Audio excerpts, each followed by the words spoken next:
welcome to episode 37 of the Geek Heart Games podcast. I am Sam Suvak alongside Paul Tetrick, I think it is. Hello. Paul. Hi. Hi, how's it going? I believe your name is Samantha. I go by Sam, actually. Sorry. Cody did not inform me. You talk a little funny. Assuming that you grew up with Cody, it's just weird that you... So, for those of you who are just listening instead of watching the video, you'll notice something different about Cody, in air quotes here, because this is not Cody. I just found out tonight, he has a twin brother named Paul, who does not have a beard. And I don't... Ugly things. I know. I mean, me and Paul get along because we both think that beards are stupid. So we are like best friends now. Sorry, Cody. But Paul, do you like video games at all? Oh, no, they're awful. Oh, okay. Why? Is that what this podcast is about? He told me this podcast was about reading. Well, we've talked about books a time or two. But generally, we talk about video games. So this could be a little rough of a show. I don't know. Yes, I guess I've played some video games. Yeah. You ever played Connect 4?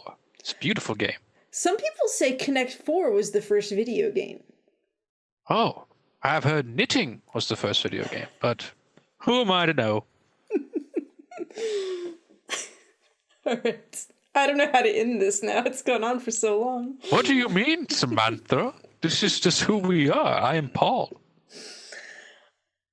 Okay, so Cody, Cody, tell the story about why you don't have a beard anymore. So I was trying, when you get a beard, you gotta upkeep it. You don't want it to get too scraggly. Like you look kind of bad. I was like, I'm gonna clean up the beard a little bit. Like, my beard grows on my cheeks a lot, so I was like, I'm gonna clean up the cheeks a little bit. As most beards do. I mean, okay, but it was ascending towards my eye, and I was like, I need to get that cleaned up. So I was shaving. I did one side fine. I was like, all right, that looks good. And I looked over to the other side, and I started shaving, and my phone vibrated on the sink. And like an idiot, I looked down at the phone and I just kept shaving and wasn't paying attention. By the time I had noticed I was fucking up, I looked up and I was like, all right, well, I'll just shave all the hair on the cheeks and I'll have like an Abe Lincoln beard. / a chin strap is what they call it, really. I'm not a big fan of the chin strap or the Abe Lincoln. I don't enjoy the look. So I was like, you know what? Let's start fresh and give it a good shave. So yeah, that's where we are. I look like a fresh newborn baby. You do. You look very young. I like it, though. It's nice. I've been told all week. I also got a haircut because my hair was being a little weird. And today I got told I look very mature and that I look like I should be working in an office. Oh, because you're clean cut. I was like, because I'm clean cut, I guess. Yeah. And I was like, I don't know if these are compliments or not at all. No, I think it was. But anyway, the real reason I shaved is I'm going to get some neck tattoos and need to clean that area up. But let that be a lesson to everyone. You've heard about the dangers of distracted driving, but you didn't know that there were dangers of distracted shaving. You can take just a nice little trim and it could be a disaster. You have to go completely clean shaven. So, Yeah. So, yep, it'll grow back. And Paul will never make an appearance again, hopefully, on this podcast. Really? I don't know if you know, but I started sounding like a little in my head like Sean Connery when I was talking. I was like, oh god, that's I don't think you were quite there. You didn't quite have the accent down. You sounded very posh, but not whatever his accent is. I don't know if is he just like I like to imagine like Cockney, I want to say. Okay. I don't know. Is that not the right word? I don't know. That is a correct accent. I don't know if it's his. Okay. We don't know our British accents very well, apparently. We don't. So. Bits and British accents are not for us. Anything that starts with a B, we make no guarantee about. So. Boobs? I don't know what the fuck those are. She was taking a sip of water as I said that. I would like to that was say almost a if I spit had take. an evil twin brother, I would hope he's British somewhere. So Oh. evil twin Cody, be British, please. Let's straight talk here. Do you believe that he would be the evil twin, or you are the evil twin? That's a good question. I don't know who would be more evil. It's quite a conundrum that we have here. Jason, he just held up the Jason mask as he was contemplating that question. So.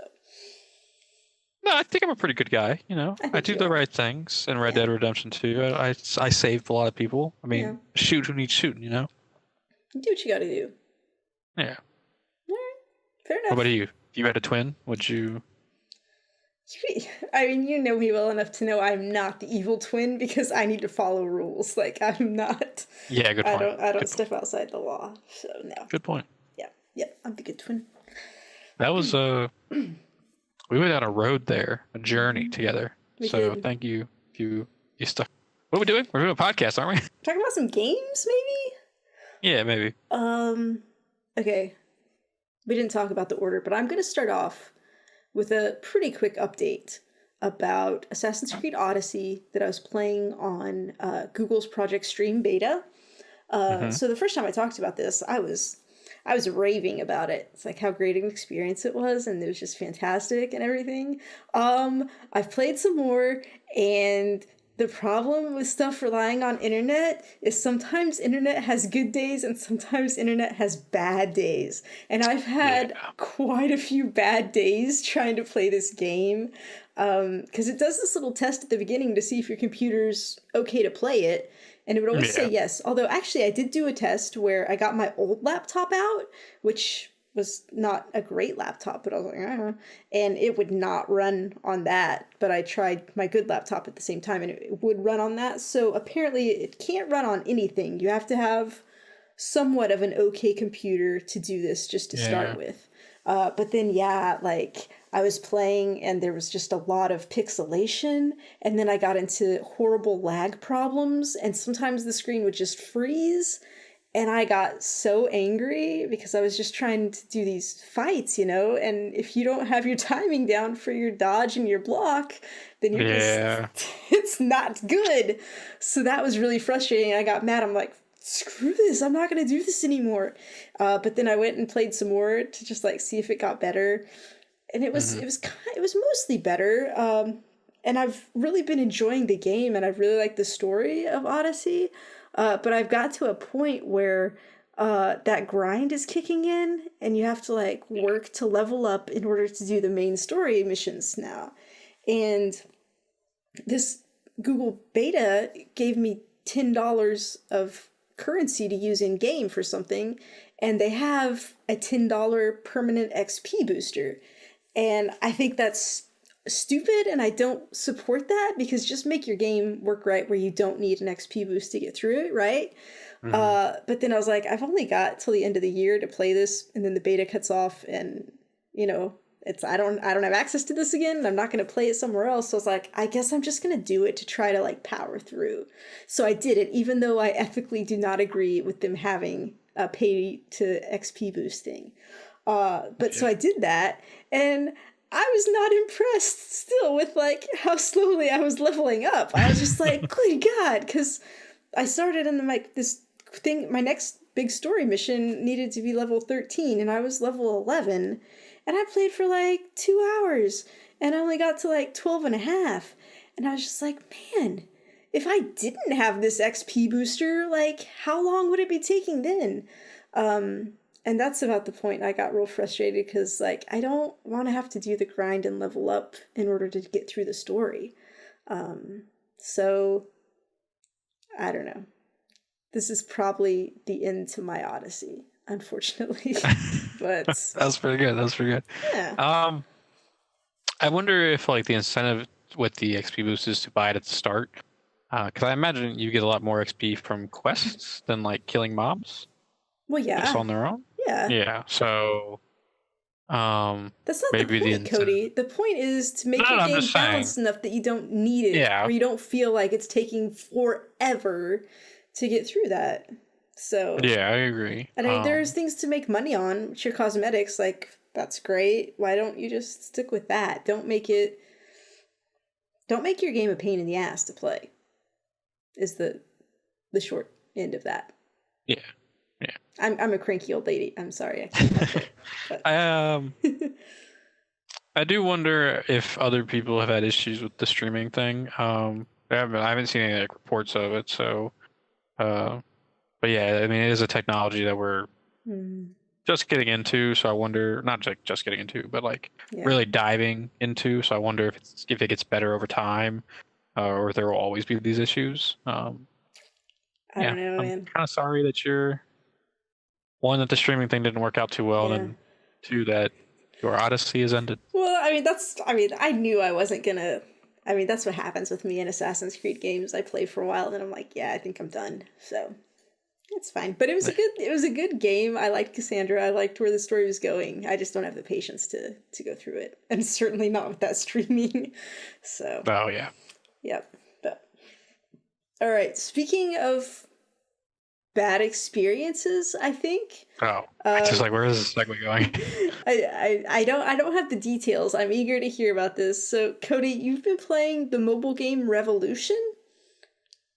Yeah, Lineage 2 Revolution, I believe is what it's fully called. Oh, then maybe that's not the game I was thinking of. I thought those were two separate games. I don't understand how punctuation works. That's my fault. Yeah, it's just one game. Okay. So a game we're going to talk about in a little bit got me itching to play an MMO again. And I was like, okay, I can either go back to MapleStory 2, but I don't really like playing on my laptop too much. And I was like, well, what if I've heard good things about this Lineage 2 game. Let me just give it a shot. I'm a very big MMO person. Like, I think they're fun. It's just cool to get into the game and like run into people and like you're living in this world together. It's like Lineage 2 is like heralded because it's like a fully cinematic story MMO on the phone, and like that's kind of cool thing because like phones are kind of they're not known, but like phones games have been usually like very not detailed and not that cinematic or anything. And so I have a Android Samsung Galaxy S5 active, so it's a very old phone, and it still ran pretty well. Like the cutscenes and all that were really cool. I think there's not a lot of character customization. You really just kind of you pick from like 3 hairstyles, and you can choose how your skin color is and stuff like that. That's really about it. Are there different classes or races? Yeah, there's different races. There's 5 different races. They just introduced the orc. Ooh, if you pick the orc, though, you start at max level, I want to say, or like around max level. Like it gives you like a boost. Nice. And it gives you like so like if you're just like, well, I just want to dive headfirst into the end game. That would be me. Yeah. So if you don't want to like go through the leveling process, you can do the orc. Nice. And maybe that's where I should have done. What she said? No, stop it. Orcs need love too. Orcs do need love. So I start the game. I make my character. I made like a void elf. The classes are confusing because you pick a class, but then each class has a specialization. Okay. And like you can pick between 2 different specializations. So like I think I picked like a roguish character, and if I wanted to, my guy could become a certain rogue character, like a Night Stalker or something, I think is what it was called. And it seemed pretty cool. Like, seemed pretty easy. Just you move, you kind of like click the map where you want to move and stuff, and like your abilities are on the right. I did a little bit of combat, and then like it's trying to introduce you, like give a little introduction to the quests. And I'm like 3 minutes into this game, Sam. And they're like, oh, if you click the quest, we can auto-complete it for you. And I was like, what does that mean? So I clicked the quest, and like, without me touching the screen or doing anything, my dude just starts walking around, doing stuff. I was like, I wonder how far this goes. Click it again, keeps going, click it again. He kept going. Yeah. And I was like, oh no. Nope. Yeah. That's not what I want. Like, I want to actually play the game. Yeah. I don't want to set it and forget it. Because like there are those mobile games where like like Summoner's War, DC and Marvel have those games where like you can like set it on autoplay, but like you still have to do stuff every now and then. This like I don't know if they would have like let me just hit it and it done the combat for me. But yeah, and then like my phone is old, so like when I got into areas with a lot of people, because I was shocked to see like, well, shocked. There's a lot of people in this game, like starting new characters, and I was like, oh, cool, a lot of people here. Oh, my phone has become a potato, and I can't move around too much. Oh no, this isn't good.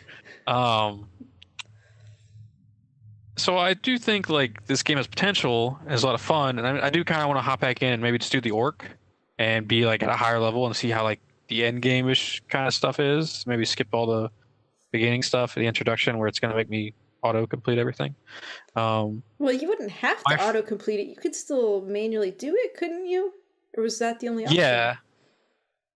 No, you can do it manually. It's just like, I don't know. I wish that would not have been in the introduction, because then I was kind of like, this was cheap. Like, I don't enjoy this. Yeah. Because I did watch a couple videos on it, and like there's some pretty cool stuff. Like there's like massive PvP stuff that you can do where like they'll actually give you like high level characters you said to you play cut as. out a little bit, so you said PvP stuff where you get high level characters. High level PvP arenas where like they'll give you characters with like everyone has a base set of armor, so there's no like you have no advantage over anybody else. It's just about who's better at the skills you pick up. Okay. So that's kind of cool. And then like there's dungeons and raids and stuff. I do wonder how those play out. You just click the button and it does the raid for you. Yeah, I was just saying, I just click a button and my guy just goes and gets loot, I guess. But yeah, and they do reward you a lot. Like I played for like 5 minutes, and they were like, "Here's a chest for playing for 5 minutes," and I was like, "Oh, cool, sweet." And I like looked it up, and like, yeah, they give you a lot of free stuff as you play. Like the longer you play, the more the stuff they give you, which is cool. It's an incentive to come back to the game, I guess. So I do want to give it a little bit more time, but like, I just want an MMO to play so badly, Sam. Like, just gotta wait till next summer for WoW Classic. And that Lost Ark Online game I talked about last week just got announced that it's coming to the West. I can die a happy man when those games come out. But yeah, Lineage 2 Revolution, I don't know. Had a sour taste in my mouth the second they were like, auto complete everything. And I was like, no, don't do that. Like, come on, make me play the game. Okay, well, I am not sure if this is the same game that I was thinking of, because at one point I downloaded a game on my phone called just Revolution, but it's not Lineage 2 Revolution, so that might be a different mobile game. And if so, it's unfortunate that they have such similar sounding names. Yeah, and I have no idea what Lineage 1 was about, but the story for this one, I don't know. I'm generally like I like to get into stories in MMOs. There's like a 10-minute fucking cutscene that starts this game off, and after about the first 3 minutes, I was kind of done listening. Like I was like, let's just skip this. Like, could you skip it? Yeah, you could. I was like, this went on way too long. Something about like some evil people doing bad stuff. Like, I'm confused. What's happening anymore? I was gonna play the game. Screw it. Oh, I said I can autocomplete. Okay, never mind. I can play.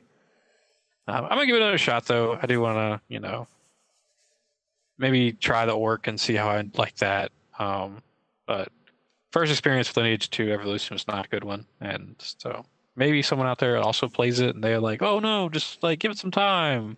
Yeah. So let me know how much time I need to give it for. Yeah. But yeah. All right. So let me tell you about a game that I did have a lot of fun with that is not a bad game, contrary to what I believe you said to me once. So I started playing Skate 3, which... terrible game. Sorry, what was that? Because like everybody's like so gung-ho, like when are we getting Skate 4? It's like if people are this excited for it, then like Skate 3 must have been pretty cool. So I picked it up on Xbox when it was on sale a while back, and then I just like remembered it suddenly, so I was playing it, and I don't know what your problem is, but I had a lot of fun with this game. It starts out with this. Oh wait, you're gonna explain to me what your problem is with this game? Here's the thing. I think skating games stop being fun after like Tony Hawk Pro Skater 2 or 3. After that, they just kind of, Well, I never played either of those. So my previous skating game was Skate or Die 2, I think, on the original NES. So. Oh, good lord! Okay, so this is a fantastic game compared to that. It starts off with a full motion video that is this weird scene with these redneck guys hunting Sasquatch. And then there's loggers and they're cutting down trees, and then it all comes together because like they're building skateboards. And like about halfway through this, I finally realized that these must be famous skaters that are the actors in this little movie, because otherwise I'm like, why are they doing this? It's not very funny. But I guess it would be if they were famous skaters. So that's what I'm going to say that they are. But basically the premise of this game is you are starting your own skateboard company. And so as you're doing stuff, you're like, instead of gaining like XP or points or something, you're selling boards. And like the more boards you get, like the more you level up and stuff. So you get to do a character creator. So of course I made a lady with a green mohawk because that's pretty much my go-to. As you do. Yeah. And the character was originally named The Legend. So I renamed her The Giz because I thought, why not? Nice. And my logo for my skate company is a cat on a skateboard. And so that was pretty cool. And I gave my character a green shirt with the logo on it. And then you just skate. I'm real bad at skating and doing the tricks. Wait, Sam, hold on. Are you telling me in Skate 3 that you actually skateboard? Holy shit. Revolutionary. It's like all you do is skateboarding. Man. It's kind of an open world. You could go explore. We were talking for some reason, and I was just playing Skate still, and God forbid we fucking talk. We'd been playing something, and then we stopped. Oh, we'll talk about that. Our combined game. Yeah. Yes. Yeah. So we'd gone off this other game, and I'd switched back to Skate, and I just found this like skate park, and so I was just like skating around in it, having a good time, like kind of learning how to do tricks because like I didn't really know what I'm doing, and like half the time I'll try to do something and I won't get it right, and I'm real bad at grinding. Yeah, you are. That's what she said. That's what she said. There, I was waiting for it. But it's like you have to like do a little jump to get like up on the edge of something, and like half the time I just you do. So, and then like you can do little jumps, and like I figured out how to like grab my board, and so like I can do different stuff. And so I was having a good time with it, and then it's kind of open world because you can just open the map and say I want to go to these different types of missions, and so there'll be one where you'll have to do a trick, and it'll like take a picture of you while you're doing it, and like it'll take like 5 pictures as you're going through it, and you get to pick which one you want and do like a little bit of camera movement and stuff to make a real sick looking picture because you're using that in your advertising for your boards. There's like a thing where you claim an area where you just have to go do different little challenges around. And that was a good time. I found this thing where there was like this huge jump that I had to do. So I had to go down this big thing and then do a jump and do a trick. And that was a good time. It's just like, I don't know. It's just simple fun. Although I did get angry sometimes when I wouldn't be able to do these tricks right. Because like I said, I'm real bad at it. But I leveled up enough that I got to have a new employee. So I got her, and I think I named her, I don't remember what I named her. Snuffles. Well, I would hope she comes with a name if she's an employee. No, but I got to pick her name. I think probably like I was picking her like skate name or something. Oh, her skate name. Yeah. Yeah. And this was coming off of Waffles the Bird in the other game we played.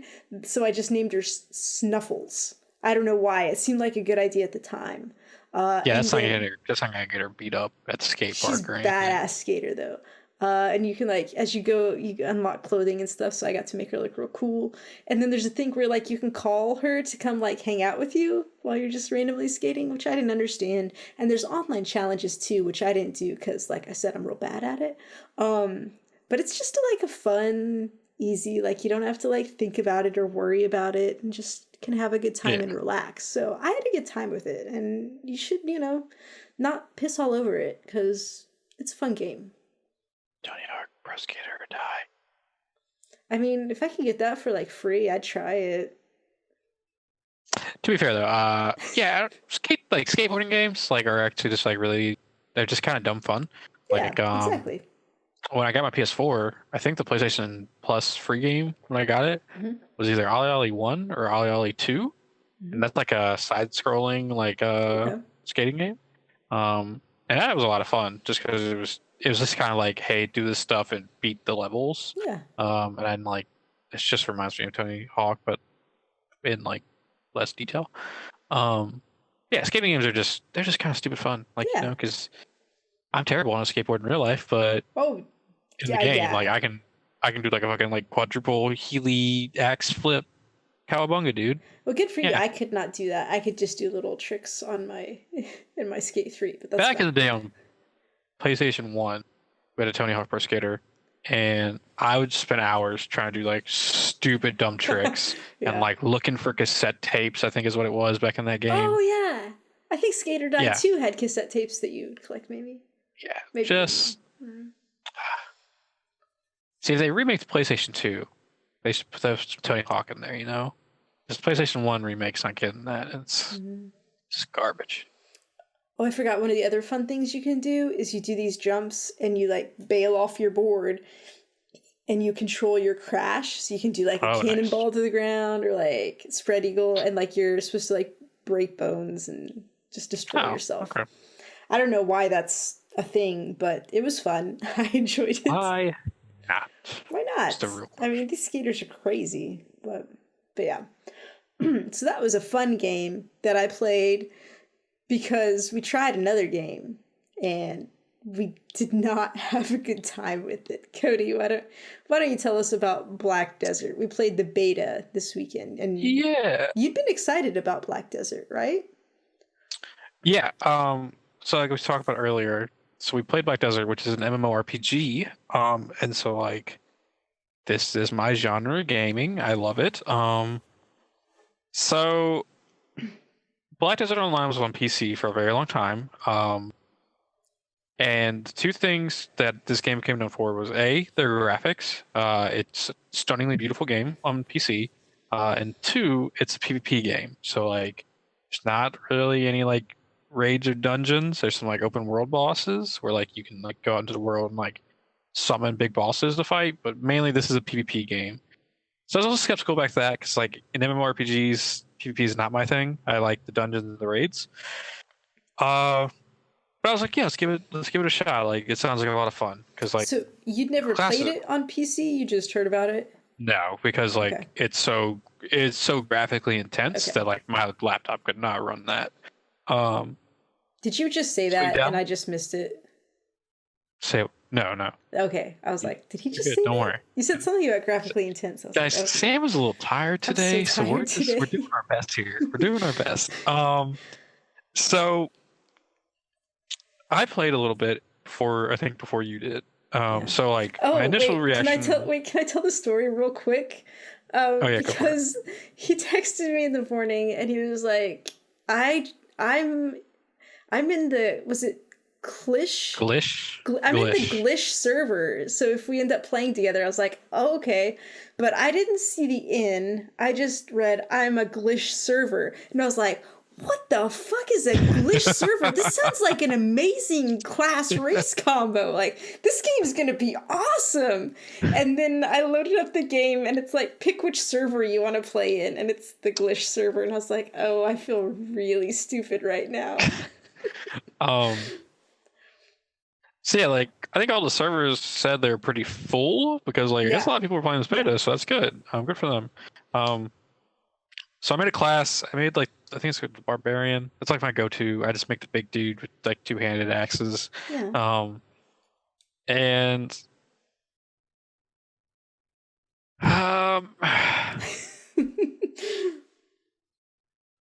so here's the thing. I've never played an MMORPG that has a tutorial. Like, it's generally you're put in there, and it's pretty straightforward, like what you have to do. Like, there's a minor one in like Marvel Heroes Omega. There was a minor one. World of Warcraft had one. I feel like Neverwinter had one. Neverwinter had one, small one. But like, when there has been a tutorial, I feel like it is a million times better than the tutorial they gave us in Black Desert. Because Agreed. it just felt like the lighting in the game caused an issue with everything. Well, like you couldn't see the objective on the floor because of like the way that the game was lit, in my opinion. The graphics were really weird. Yeah, It was like it was trying to be like hyper technicolor, but like I mean, I'm not saying it was actually grainy or pixelated, but it kind of had like a feel of like that it had like a not a dirtiness, but like a yeah. It's like someone put like one of those weird Snapchat filters on your TV while you're trying to play a video game. Yeah. And you were constantly stuck with that Snapchat filter on it. And then they throw you in, and there's some shadow creature that's talking to you, and this is supposed to be your guide. And like later on, they kind of explain what the shadow monster is. But the game did a very bad job of like teaching you what your abilities did. Real bad. They get like you spawn in, you're like in a tent and you're groggy because you're not feeling well. And like once you kind of like learn how to move, they're like, all right, well here, let's go try some abilities out. And like they're like, oh, here's some combos for you to do. Cool, you taught me how to do some combos, but I don't know what my moves do. So if I don't do the combos, like how do I know like so yeah, like that was a big issue. And like even if I read about the abilities, I still wasn't 100% sure what I was doing with the abilities. No. Like I forget the class I picked I think I picked the sorcerer the second time. Yeah. To play with you, which we couldn't play together, we found out, because for some reason the invite to party thing wasn't working. It was weird. It was real. Yeah. I sent Cody like 20 invitations because it doesn't give you a notification that it actually sent it when you push the button. So of course I just kept pushing the button. And we all know Xbox has that wonderful the ding, the ding, the ding, the ding as you get invites. And I was like, Sam, really? And it just kept going. It was horrible. So yeah, like I made a sorcerer the second time around to play with you, and could not tell you what my abilities was doing. Eventually, I learned how I had like a blink, and I was like, "How did I get this? I don't even know." Like, it just.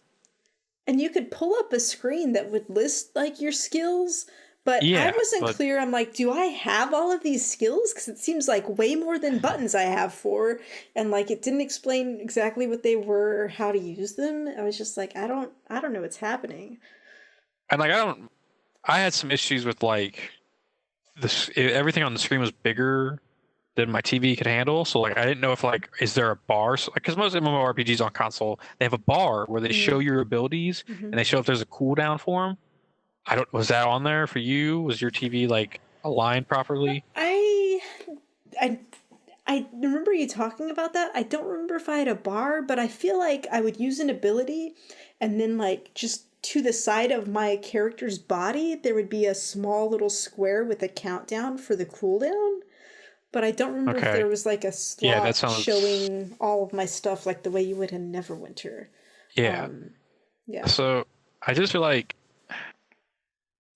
they just don't tell you like what you're doing properly. Like there needs to be oh hey, this ability does this, and like it needs to be like easily findable, because like even when I looked up what my abilities did, it still cannot tell you what I was doing with them, because like it just wasn't like wasn't very well done. And I had a huge complaint because I got into a situation where I finished a quest and the little prompt kept saying, open your quest menu. And so I kept opening the quest menu. I was popping up my little black smoke friend and like it wouldn't resolve the quest. And I'm like, what else am I supposed to do? I'm doing what you're telling me to do. And I got really mad. And that's when I quit the game and went to go play Skate 3. And then Cody was like, I'm going to come back and play with you. So we went back into it. And I found out that actually I was supposed to go talk to this other guy, which the navigation is real bad too. Because like the mini map would have this like blue pinpoint showing where to go. Yes. But then when I would start walking to it, it would disappear off the mini map. And then like if I walked some more, like then like a little line would show up for it. But like if you just walked a little bit and then lost it, like I would turn around and be like, wait, where did it go? And just keep wandering around trying to find stuff. So I eventually found it and finished that quest, and I was real, like, whatever. There was another quest I was doing where I went to turn it in to this guy because I finished it, and I couldn't turn it in because my inventory slots were full. And I was like, what is that bullshit? I don't know. Yeah. And I was just like, it was just never really clear what I was supposed to be doing in the game. Like you said, we couldn't get our party to sync up. We eventually found each other in the world, which I don't know if we were actually in a party group. It did nothing to signify that we were together. Like he looked in no way different from any other character that I was running into. And then when we went to go we went into this little cave, we couldn't go in together or something. It just like it's like we weren't the same instance anymore. You get a pet companion, and so I got this seagull-looking bird that was named Waffles. So I did enjoy that because I like little pet friends. And then my other big complaint was I had a lot of trouble with the combat because it seemed like there was no way to like lock on to an enemy. So I would be like fighting someone, and then they would move, and like if I'd be shooting way the wrong way anymore because like I couldn't stay pointing the right direction, I'm bad at combat, but still like most of them have they kind of keep you on track. Yeah, you can get a lock on. So and there was at one point where I went in to talk to some people, and the screen loaded just like their polygons of the figures and then like 10 seconds later it loaded like their skins, and I was like, I get it's a beta, but I feel like lately the betas I've been playing have been a lot more put together than this was. So I think it was back during E3. I follow a guy on YouTube. He covers console MMOs. And like he got invited to E3 to play this beta pretty much that they had at E3 for Black Desert, and he was like, it doesn't feel like complete, and like it feels like they're rushing it out, and I would have to agree. Yeah. Like, and like Black Desert Online on PC like did well initially, and then like people kind of fell off, but then people came back to it and updates were made. So I do wonder if the push to console is because they're like, hey, we need to find another way to get money. Because I do think this will be free, but like there are heavy microtransactions in the game. Yes, it is a beta, but this felt like the most unpolished beta for an MMORPG I've ever played. And I've played quite a few that were in beta on consoles. Like Marvel Heroes Omega, when they had the beta, it felt like a full-fledged, like it was just a game, and they just had a beta to like test servers. Yeah. And I think like that's what a beta should be, is a test servers, because like alpha is where you're testing the game out. Beta should be where you're like, all right, well, we're getting ready to launch this. Get the servers tested. Yeah. And like this felt very rough. Not only the fact that like the combat feels very spammy, and I don't know what I'm doing. I'm just kind of hitting buttons, hoping I kill stuff. And then the game just looks messy, I guess is the best way I can put it. Yeah. Like, the art style is interesting. It's just, on an Xbox, which is like, I have 1S, you have a 1S, don't you? Yeah, the Xbox One S like should look really good. It just doesn't look good. I feel grungy might be the word we're looking for. Grungy, that's a word. Yeah, it looks very grungy. I do feel like there are some archaic, old school MMORPG mechanics in this game. Like, granted, I want to play World of Warcraft Classic, where this is a thing, but that's only because it's nostalgic. We're in a time where like most MMORPGs have a thing where if more than one person hits a monster and walks away, you technically have like tagged that monster. So everyone who hits it gets credit. Yeah. And in this game, it was if you hit it first, someone else ran up, the other person usually did not get credit. It was very hit and miss. I feel like it worked sometimes it didn't. Yeah. And like when the game is overpopulated at the start, it makes it hard because like there was a lot of people playing when we were playing, and so there's this one area where you had to fight tree monsters, and like you had to kill like 35 of this one monster. Yeah. And it was almost impossible because some asshole would run around just doing AoE moves, tagging the monsters and getting credits. I do wonder what this game looks like on full release and how it does. I do want to try it just because I'm in that mood. I mean, because you're a glutton for punishment. I'm a glutton for punishment. But like I'm in the mood to play an MMORPG. I just worry that they are pushing out a product just so they can make a little bit of money off of it. Yeah. And it's not going to be well received. No. Because I think this game could be good. They just need to fine tune some stuff and like have a little bit better tutorial system, maybe. Maybe make it less grungy. I just say, why not just go back and play Neverwinter? Because that was a good game. I like Neverwinter. Yeah. But that's the thing is, like, if you look at the MMOs on console that do well, like Neverwinter, DC Universe, Elder Scrolls Online, stuff like that, like, they have a formula and like it works really well. Yeah. Like, don't try to change the formula. Just do the formula. Fuck. Like, if the gameplay is good, like people will stay. But like, stick to a formula to some extent.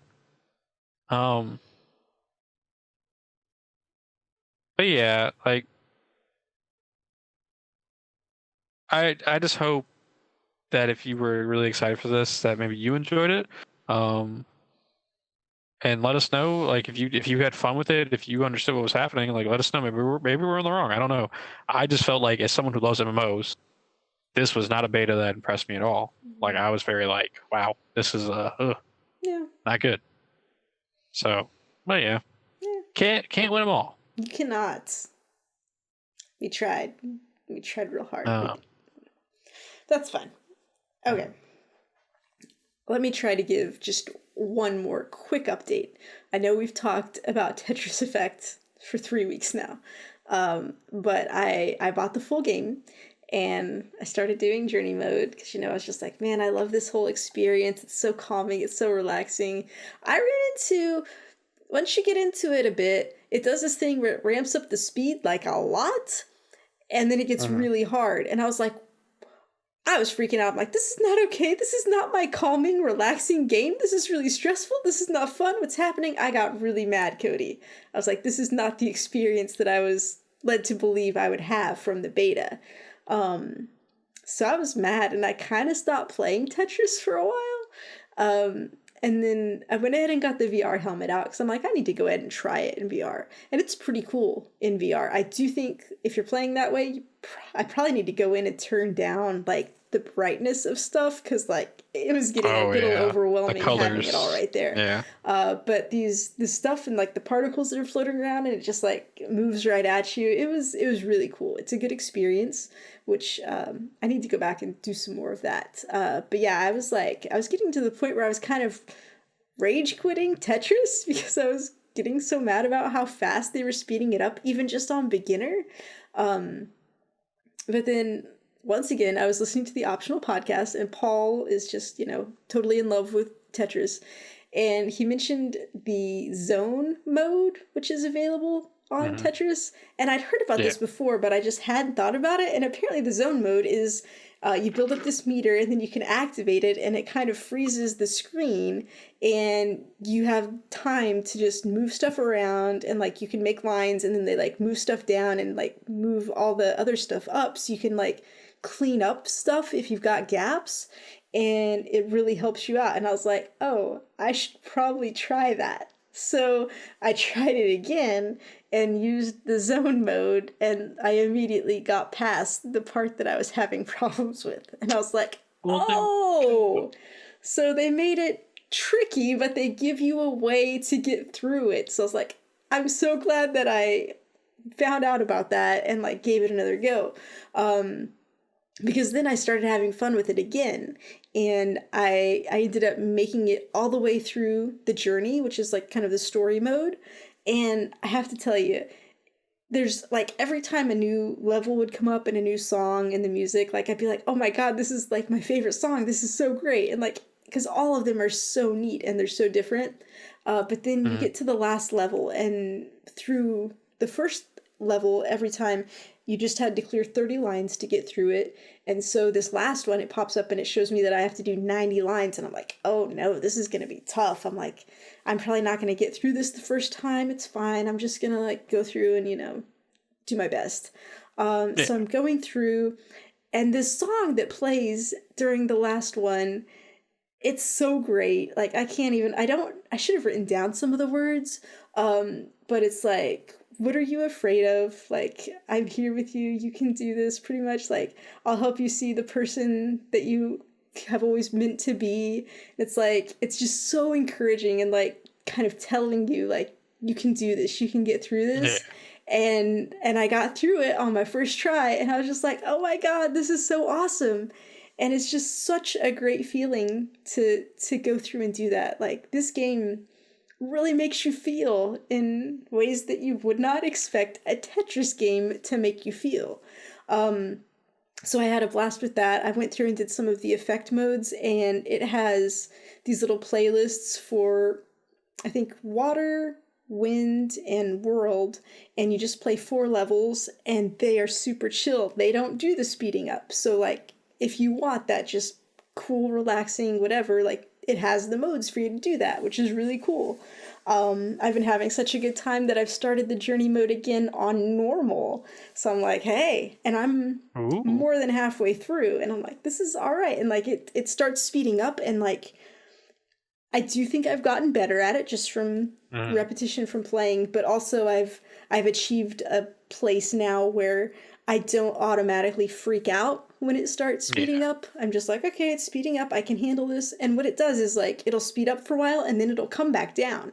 So the speed up is only going to be for a little while, and you just have to get through it. And then you have like the smooth, relaxing time again. So I've been doing that.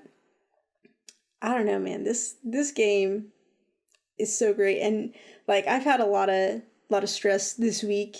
And the good thing about Tetris is like, when you get into it, like, everything else just falls away. You're just so focused on your blocks and making lines that you don't think about anything else that's going on. And it's just like a really relaxing thing. And like, there was this interesting thing that my boss was telling me at work a while back, that there were like studies done where if something happens where it's a traumatic situation for you, and you immediately were to play something like Tetris or like a Candy Crush or some type of game like that, it lessens your likelihood to have PTSD, because like, it's like whatever happened, like your mind is immediately like kind of taken away from it and put in a more relaxing spot where you're not focusing on what happened, you're just focusing on the game. And I thought that was really cool. So it's just like, it's amazing the power that games can have to affect your mind and what you're feeling. But man, I am loving Tetris Effect so much. I highly recommend it. And I'm so glad that I found out about zone mode and worked through my frustrations that I was having. So it's a blast. Okay, you look even younger now that you've taken your glasses off. Total baby Cody right I don't know, here. my eyes have been very weird. Speaking of like reoccurring games we've been talking about. I forgot to add this to the list. Sorry. Okay. I beat the main story. Right. I Red Dead Redemption 2. I'm not going to spoil anything because I think that game is something you need to experience. Because truly, I believe that it's not a video game; it is a experience that you need to see through to the end.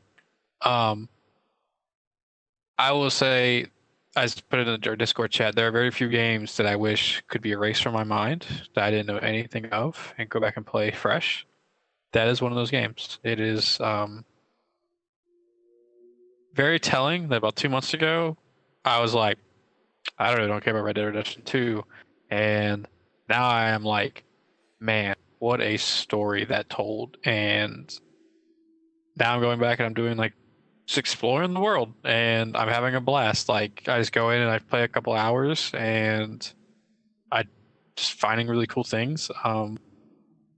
There's so many secrets out there, and I've learned that apparently the online is going to have its own kind of story thing going on.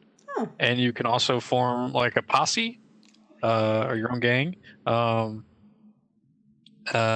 Geek Heart gang. Yeah, and I'm really excited for that. Like I'm looking forward to the end of this month. Yeah, Red Dead Redemption 2 told a fantastic story. It is something that'll keep you on the edge of your seat till the very end because you don't know what's going to happen, and it is just breathtaking in so many ways. And so yeah, if you're playing that game, keep going. It's worth the ride. Literally, because you ride a lot. But yeah, Red Dead Redemption 2. I'm really glad I took the time to play that game because it was definitely worth it.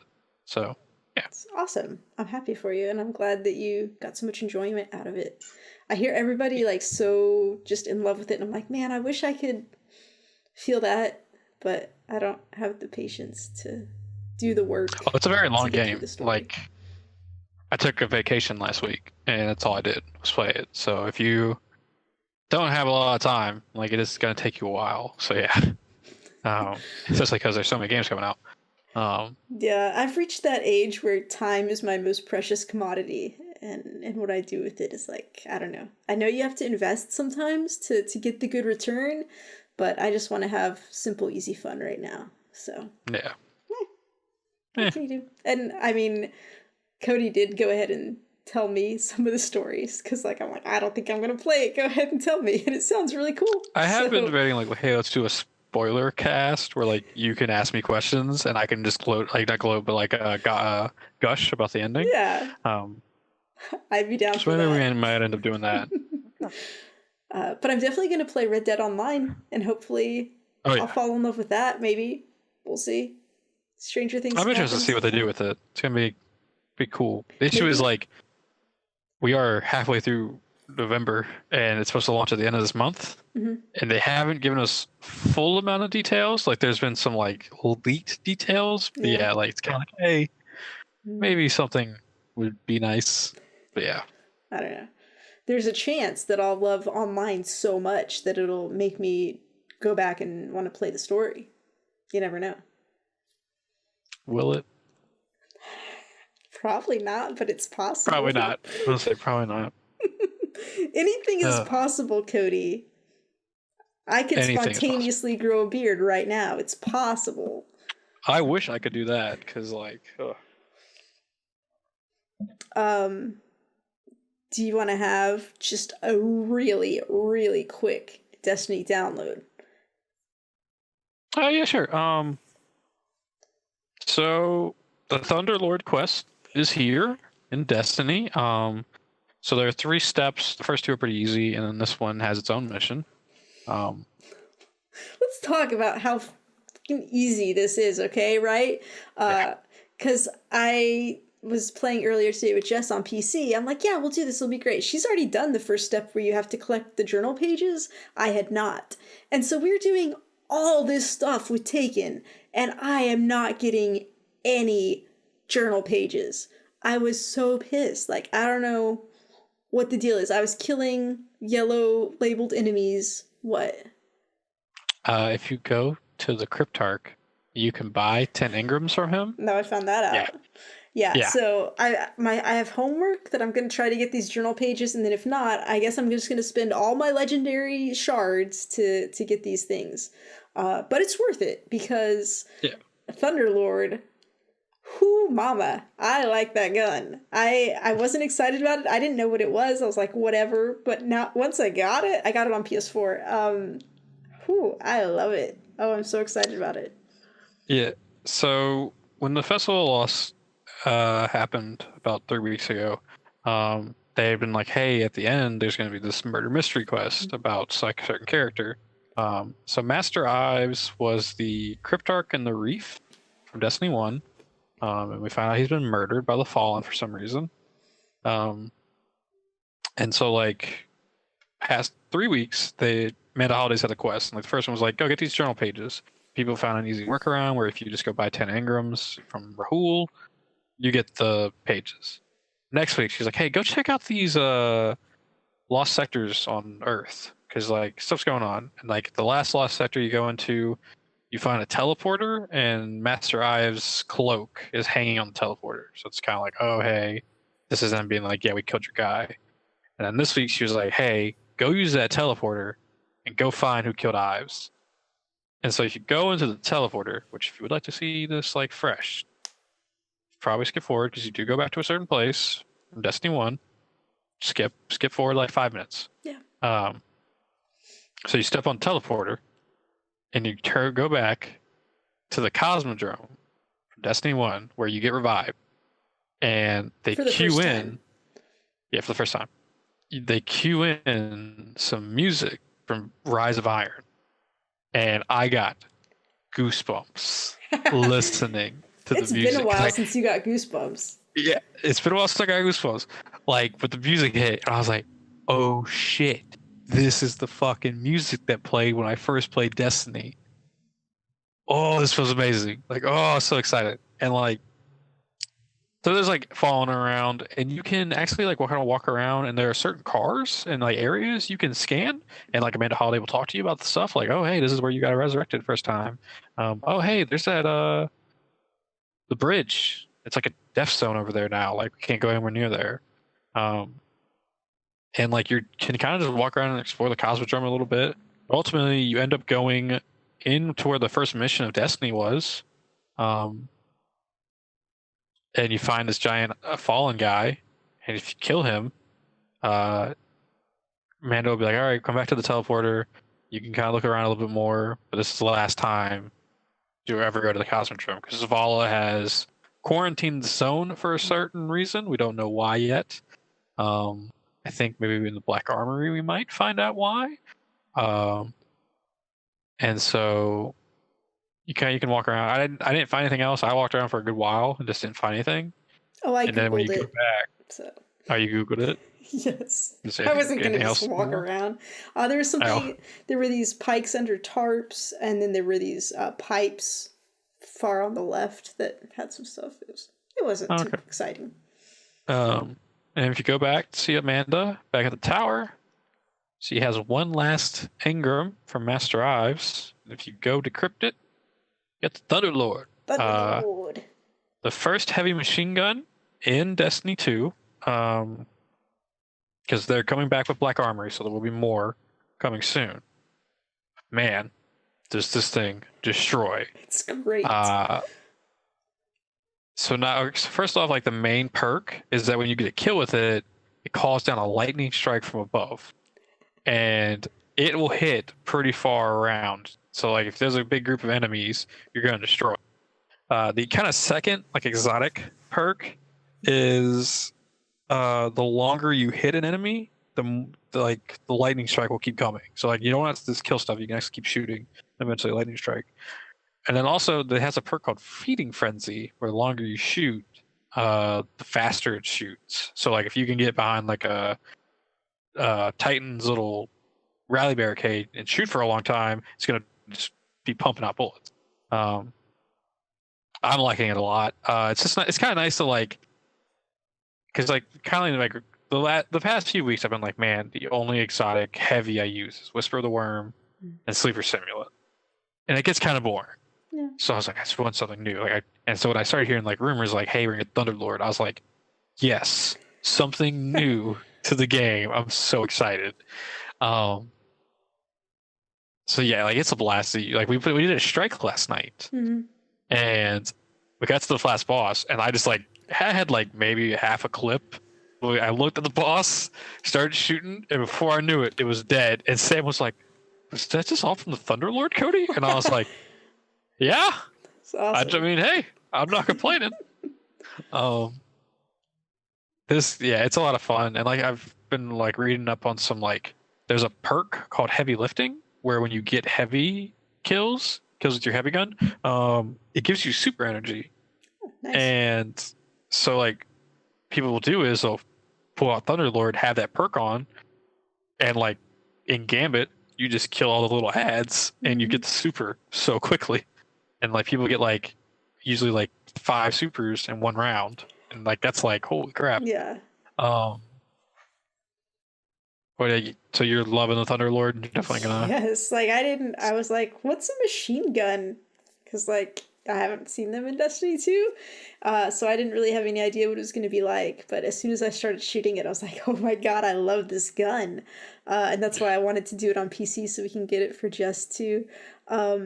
But yeah, so I did it on PS4, the final quest by myself, and that boss is so hard. Cody, I died quite a few times at first because the ads just keep spawning, like no matter what. You can't clear them out first and then focus on him. And I was just like, I didn't think I was going to be able to do it. I was about to call for reinforcements, but I finally did it. But man, that was tough. You really have to work for it there. Which I guess is okay. I mean, the rest of the quest stuff is really easy, so that's fine. Do you know how long we have to complete this? Is it going to cut off? So like, if you want to 100% get Thunderlord, you have until November 27th, so the Tuesday after this podcast comes out. After that, it'll get rolled into exotic increments. So like you would like if you want the 100% surefire way to get this, do the quest for Ben. For November 27th. Also, tied into that, there's a Bungie reward of a long sleeve shirt with like the Grim Reaper holding Thunderlord and a lightning bolt.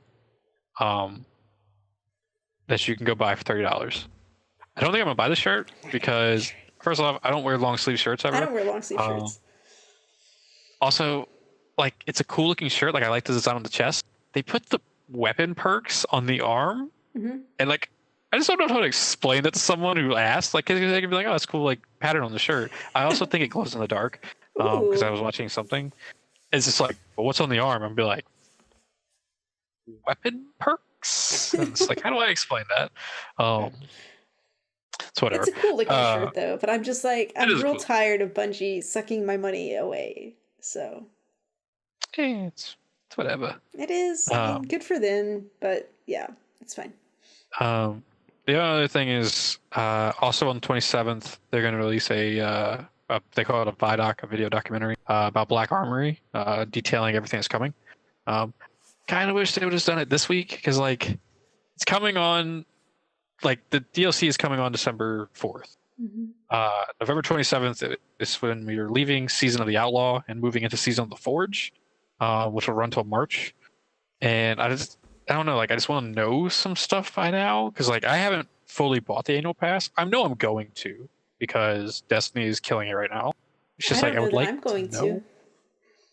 Well, I haven't decided yet. I still don't understand fully what is in this annual pass. So I need to understand it better. I'm not buying it. Well, we'll have to talk off camera. But you're also splitting all your time between PC and PS4, so.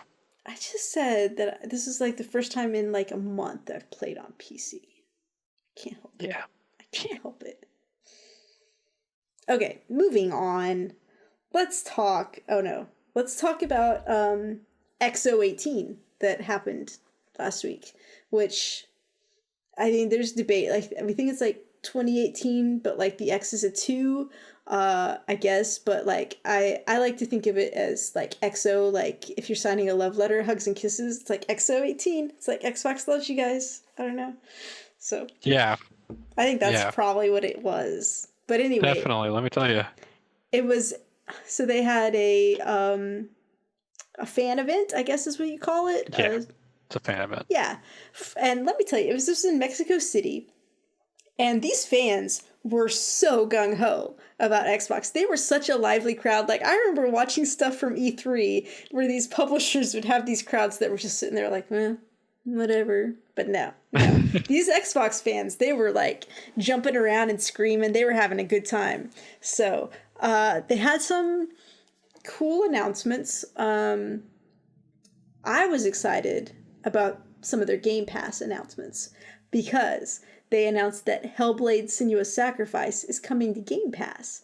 And they just bought Ninja Theory, which it makes sense that this would come here. So if you have Xbox Game Pass and you've never tried Hellblade, we highly recommend it. It's one of our favorite games of all time. And now you can try it for free. If you're not into stuff that might be kind of scary, you could at least give it a little bit of a try and just see how much. I told Meg she should try it just until she gets scared. But yeah, so also PUBG is coming to Game Pass, which sounds like a strong move. I don't know. Yeah, it makes sense because PUBG is about to release on PlayStation next December, so it's kind of like, move it to Game Pass so more people get it on Xbox first. Yeah. So that's smart. I don't think PUBG on PS4 is going to do very well, but that's just me. No, it gets run its course. Yeah. There's a new game coming called Void Bastards. Did you see this trailer? So it's kind of like a Tales from the Borderlands art style.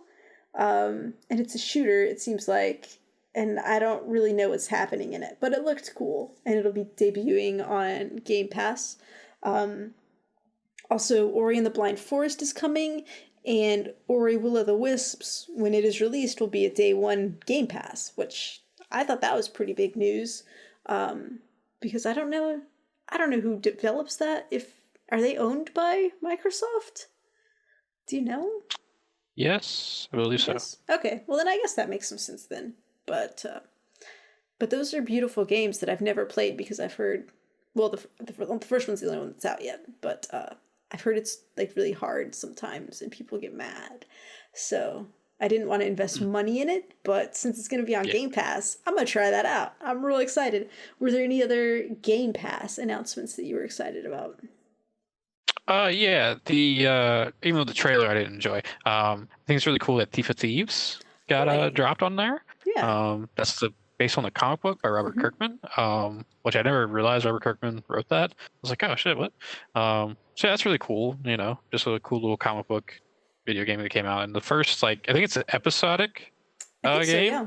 And the first episode is out right now on Game Pass, so you can actually go try that. So that's pretty cool. I think the Void Bastards game does look really interesting. I'm definitely going to give it a shot when it comes out. Yeah, that's kind of it, really. Yeah, I don't know. The Ori and the Blind Forest games, I don't know. Something about them just doesn't seem fun to me. Yeah. They were announcing 16 games, which is pretty cool. But those were the highlights. Obviously, the rest didn't make much of an impact on us. So one of the other announcements was a release date for Crackdown 3, which I wrote down release date instead of writing down what the actual release date was. But I believe it's sometime in February, possibly February 26th. I could be making that up. Who cares? Okay, Cody just moved his mic so that he could yell that really loud. Okay, so whatever. But here's the thing. It's gonna be on Game Pass. I'm gonna try that shit out, okay? And don't be part of the problem, Sam. Don't be part of the problem. No. They showed this stuff. Now they've got a multiplayer mode for Crackdown. Let it die. What? Let it die. Let it die. Just let it die. No. Hey, games for everyone. If you don't like it, then go play something else. No biggie. I will. Right? You don't have to shit on it. No, I do. No, you don't. No, nobody has to shit on games. Except the game shitter. That's his job, you know. No. We do not have a game shitter on this podcast. Anyways, so you have a point. No one should shit on games. Yeah. But of all the games we could be developing right now, why are we working on Crackdown 3? I just don't understand. Hey, man. Some people are going to love it. I might play that game and fucking love it. It might be my game of the year. You don't know. Terry Crews is my boy. I love Terry Crews, so good on you, Terry Crews. Yeah. So, anyway, some people are excited for it. I'm excited for it. Why not? It's going to be great. And I think a multiplayer in it would be really fun because, like, from what I see, you're, like, jumping around and kind of having superpower movement type abilities, which, I like that. And so I think it'll be fun. I don't know. In other XO18 news, Xbox has bought 2 more studios.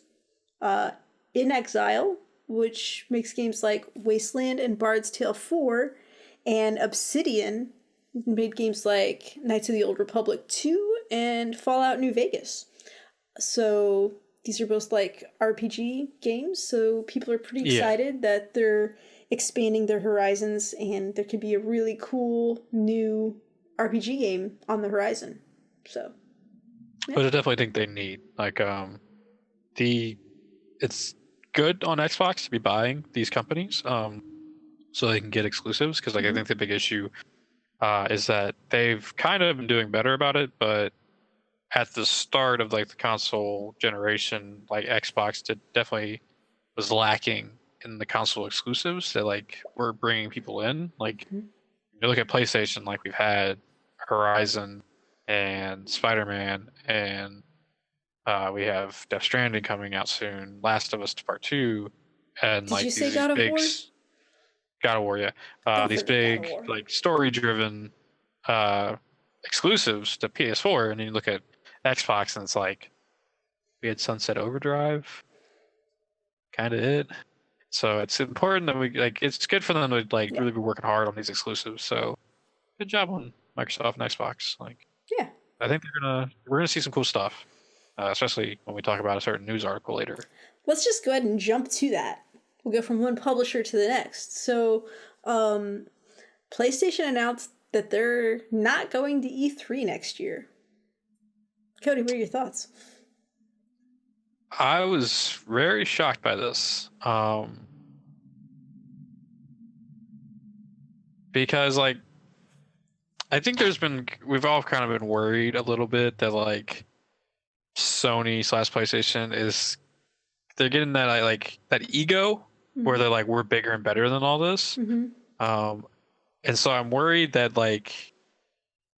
they're skipping on an E3 because they want to do their own event, probably. We're probably going to see a PSX next year. They probably want to announce, well, I think we all can agree that PS5 is coming soon.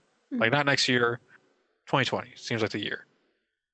So I think they want their own event so they can announce PS5, and I think they're going to bring some other stuff. But I do worry are they getting too big for their britches, and they're going to be oh, we got all this cool stuff, and then everything kind of flops. And then there's part of me that's wow, this sucks, because I'm all about the hype. And E3 is when the hype is at full maximum. So we get game announcement after game announcement, all this cool stuff's happening, and now E3 does not have PlayStation there. Granted, last year's E3 or this year's E3 for PlayStation was hot garbage because why were we having musical acts? Stop it. I liked it. Okay. I enjoyed it. It was fine. I didn't need the musical acts though. They went on too long. If they'd been shorter, it would have been fine. And they didn't. They shouldn't have funneled people. Doesn't matter. We don't talk about that. It's the funneling thing. So that's where I'm coming from. I'm okay. Well, PlayStation get a little too big for the britches, but also man, it sucks. We're gonna be losing PlayStation at E3. I wonder if this makes other companies kind of be oh, maybe we should also. Because Nintendo doesn't need to be at E3 because they already do the directs constantly. So it does make me wonder, what does this mean for E3? Okay, and here was my confusion because Xbox technically is not part of E3 anymore because they do their own thing in the Microsoft thing, but they just do it at the same time as E3. So it's all... But it's still part of E3 because it's still streamed through E3. It's just they want their own venue to show stuff off. Okay. And I think this year what they did was they did that separate Microsoft Theater thing, but they gave their stage stuff that they would usually have rented out to Mixer because that's who they work with. But they're still part of E3. Okay. They're just in their own separate thing. So... Okay. It's confusing, but yeah. I was watching Games Daily, and they talked about how it's still technically part. I think E3 will be okay as long as Microsoft doesn't leave as well. And I don't think that they're going to, because, I mean, they immediately were tweeting like, yeah, hey, we'll be at E3. So I think they're going to like use this as an opportunity to be like, just take advantage of it, you know, in the absence of... Yeah, like it's smart of them to do that. I do hope they come like 100%, like to next year, like just have all these big announcements, which they can do because they have all these studios now. So like, I think Xbox is in a great spot. I think so. I do just wonder what is Sony's plan, like, because like I didn't mind PSX last year. Like I know a lot of people were kind of bothered by it because it was a lot less of, hey, here's this new title, and it was more of, hey, let's sit down and talk with developers. And I don't know, I kind of enjoyed the talking with developers, but I see like people expected like an all-out like hype, like here's Last of Us 2 gameplay, like here's a release date for Last of Us 2, like stuff like that. And instead it was, let's just do some interviews, not that much new stuff. Oh, hey, here's a remake of Medieval. So I do wonder, like, wait, there's a remake of Medieval? Yeah, they're making a remake of Medieval. I've heard it was a really good game. I think that could be pretty exciting. Yeah, I mean, when's it coming but it's like kind of next year, beginning of next year, I think. Cool. I'm gonna keep an eye on that. I just learned something new. I do wonder, like, we were having a discussion on Discord, like, what does this mean for E3? And like, if does Microsoft go to the next one, and then after that they start doing their own events?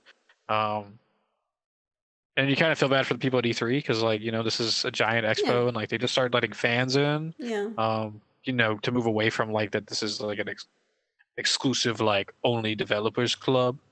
But yeah, and like I like these big events, like I like E3, I like BlizzCon, I enjoy Game Awards, and then like PSX and stuff, because like it's always fun to be in that moment with other gamers who are like, yes, like we love video games.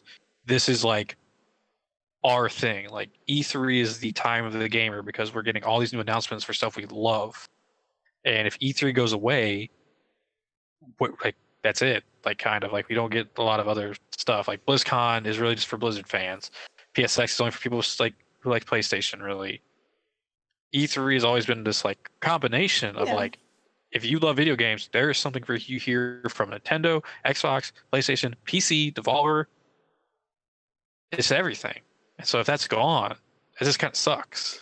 Like, I hope that's not the case. I'm not at all worried. I think it's going to be fine. I think, you know, Sony's going to go off and do their own thing. Sony never has liked to play with other people, as evidenced by the lack of crossplay, although they're trying to do crossplay now. But I think everybody else is still going to want to do it. Maybe smaller developers are going to get into E3 now, and like just because they're going to want to fill some space. And I think like Xbox or Microsoft tends to, if Sony does something that people think is like not great, like they go hardcore the other direction to like make up for it. So like Sony's leaving, so they're gonna like lean real hard into E3 and make it awesome. So I'm not worried about it. I think it's gonna be fine. I think the other developers and Xbox and stuff are just gonna keep it going. No worries.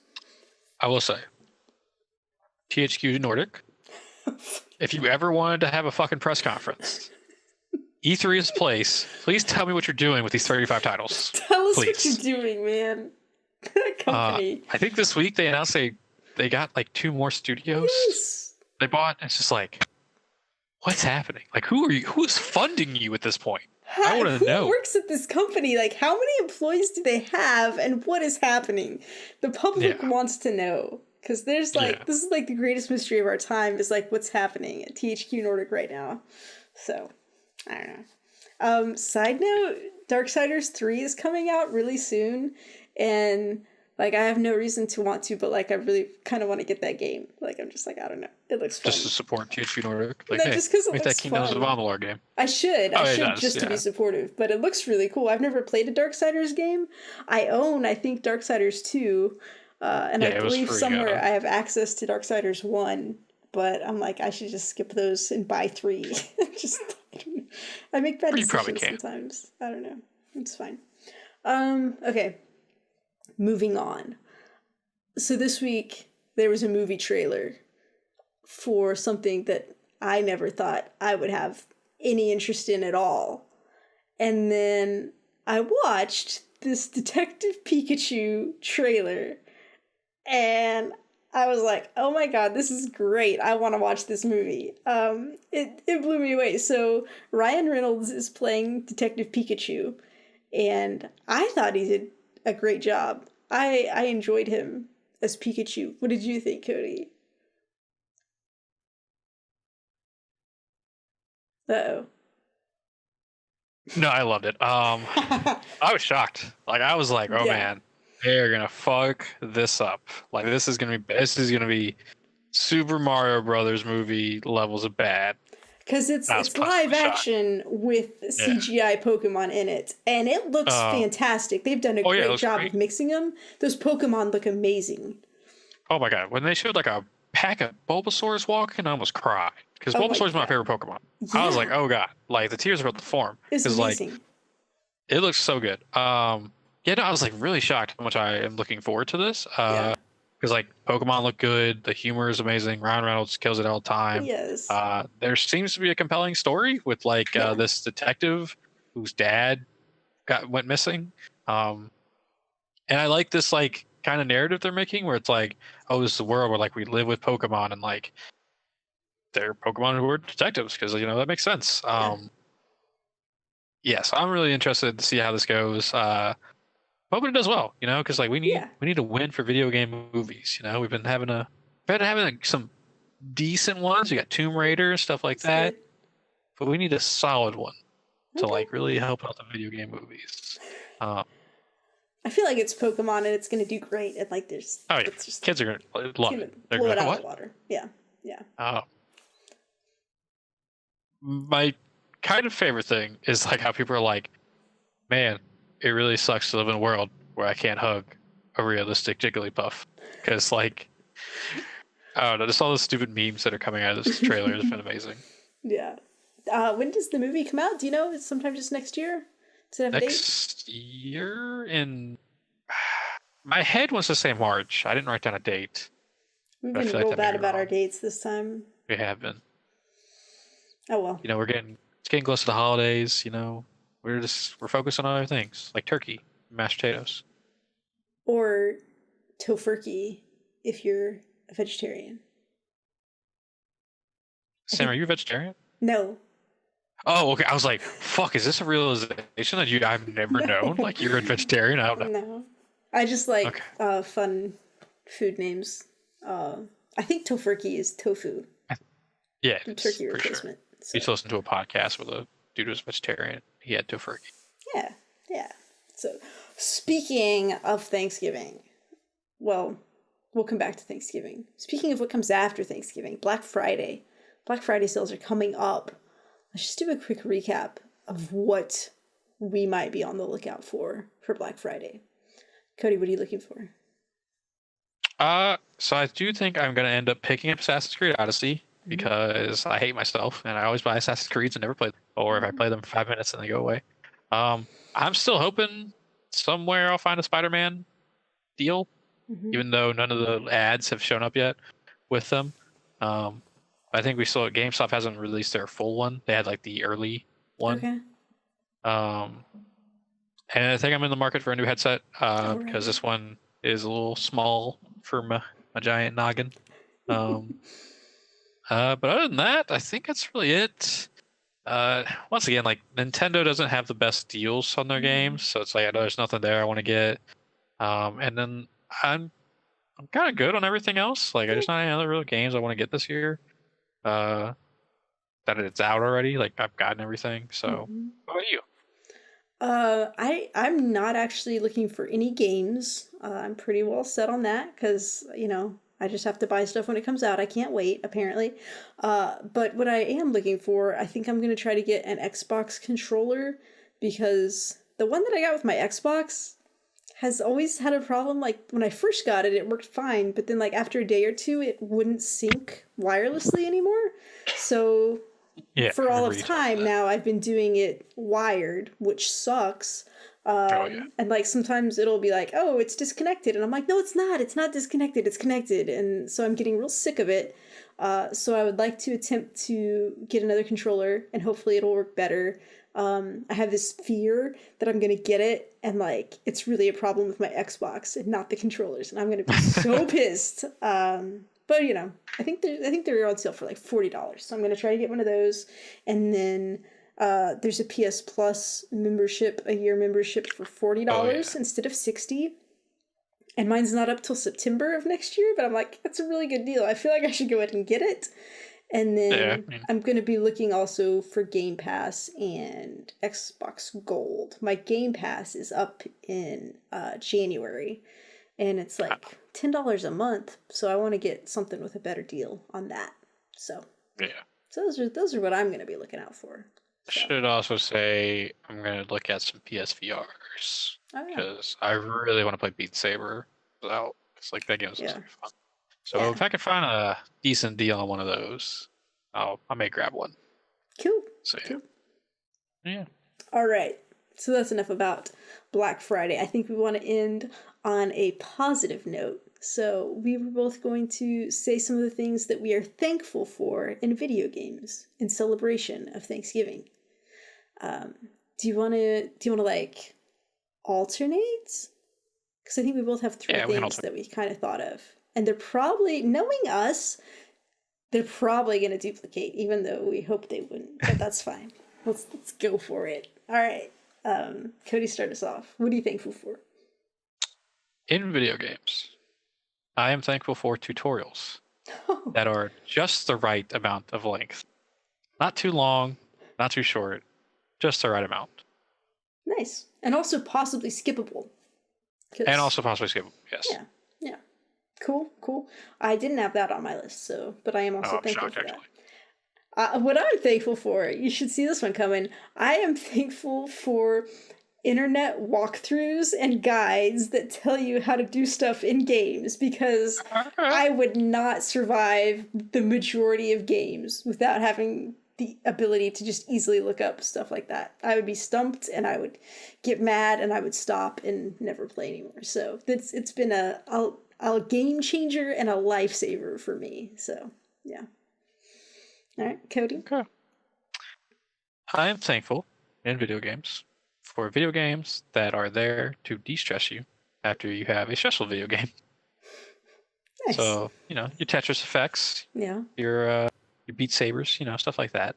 That just kind of, your escapes, because like you have a nice, a very stressful game of Fortnite or Overwatch. You're like, I don't want to play this anymore. Mm-hmm. Go play some Tetris Effect, stuff like that. There you go. Yeah. My next one is generous checkpointing in games, because there's nothing more frustrating than like doing a whole lot of work and then dying and having to go back and lose like 10, 20, 30 minutes progress, maybe more. That's frustrating. So I love when there's some nice checkpointing in a game. So, all right, Cody. Last but not least, I am thankful for multiplayer games, because without multiplayer games, I would not have half the friendships that I have now. I would not be doing this podcast with you, Sam. Nope. I would not have bonded with my brother growing up. So yeah, multiplayer games have done a lot for me. They've built this community that we have right now, and I'm going to be always thankful for multiplayer games. So, yeah. Well, mine was online gaming with other people, which is pretty similar to multiplayer games, because, like you said, we would not be here today if it weren't for online gaming. That's how we met. That's how we got to be friends. That's how we got to be friends with pretty much everybody in our Discord and everybody that we play with. So yeah, it's made a huge difference, because, like, I don't personally have a ton of friends in my geographic vicinity that play a lot of video games or have systems with me. So like being able to play online has just opened my world up to a whole new section of friends that I wouldn't have in my life otherwise. So yeah, that's what I'm thankful for. So we would love to hear what you're thankful for. So when we post the tweet for this podcast, I can't talk. Reply back with what you're thankful for in video games. If there's probably something really important that we missed, but that's fine. We're thankful for so much. That outside of video games, yes, we are thankful if you are listening to this, because without you guys, we would not be doing this. So thank you guys for making Geek Card Games what it is, and we hope you have a good Thanksgiving. Yes. And a safe Black Friday. Don't go die out there. Yes. People are crazy. It's true. It's true. Very well said, Cody. All right.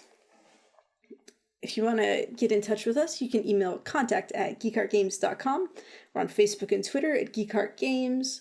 Our videos are on geekartgames.com/YouTube, and you can catch live streams at twitch.tv/geekartgames. Join our Discord where we have lovely chats at geekartgames.com/discord, and you can buy a shirt at geekartgames.com/shirts. I'm on Twitter at SKSUVAK. Cody. I'm at Comic Book Cody. All right. That's going to do it. Happy Thanksgiving, everybody. Cody, take it away. We're just two geeks who are thankful for games. A do do do do do. A do do. A do do do do do do do do do do do do do do do do do do do. Stop it. Stop it. Stop.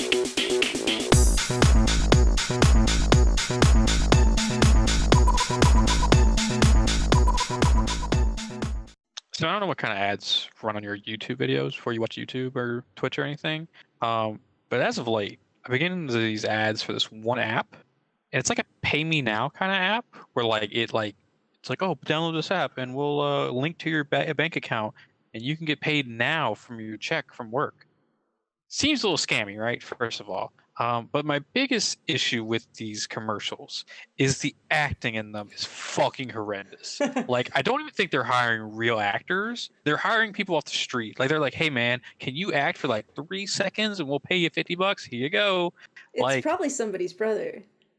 I think so. I think it's the people who own the company, and they were like, hey, we just have friends and family. Come act. Because, and like, sometimes the situations just don't make any sense. Like, yesterday I had one. I want to say it's like Pay Now or Pay Me Now, something like that. And this guy was picking up a bag of Skittles in a store. And this woman comes out of nowhere and it's like, whoa, you can't afford that, sir. And it's like, how expensive do you think a fucking bag of Skittles is? First of all, he's like, no, I got the Pay Me Now app. And he's like, it's like a dial you spin, choose the amount of money you get to transfer. He's like, I got $100 instantly. It's like, what $100 Skittles are you buying? And then today, I was watching a video, and it's this dude being like, yo, man, I want to take my girl on a date, but I don't get paid till tomorrow. He's like, good thing I got this app. And he spins the dial again. And it's like, first off, a movie is not that expensive that you're like going to die if you don't see it today. Also, like the acting is so bad. Like, I am hamming it up a little bit to make it sound better, but it's a million times worse. Like, I don't understand these ads. I don't know like who's using this weird spin the dial get paid app. Like, it's fucking off. Like, and I don't know. Like, I don't understand why they're coming at me with these ads, because like ads are targeted nowadays. I think you're targeted because I have never once seen an ad like that. Like, but like, Pay Me Now people, like, hire some real actors. It'll help you in the long, because if I needed cash now, I would not use this app because the acting in these commercials has just pushed me away. Mm-mm. Never trust bad acting. It was, and I felt bad for the guy who got yelled at for the Skittles. Like, motherfucker just wanted some Skittles, and he got told he can't afford it. It's like, man, you don't even know my life. But yeah, like today I was like, I've had enough. If this commercial comes on one more time, I'm not watching YouTube for a couple weeks until this gets rid of the algorithm. You should do some soul searching to try to figure out why you're getting targeted for these ads. I don't know, like, because like on Facebook, I get targeted ads for horror like merch websites, and that's reasonable because I do look up a lot of horror stuff. But for some reason, YouTube was like, this guy really needs some money now. Let's hit him with one of these ads every day for the past week. It's ridiculous.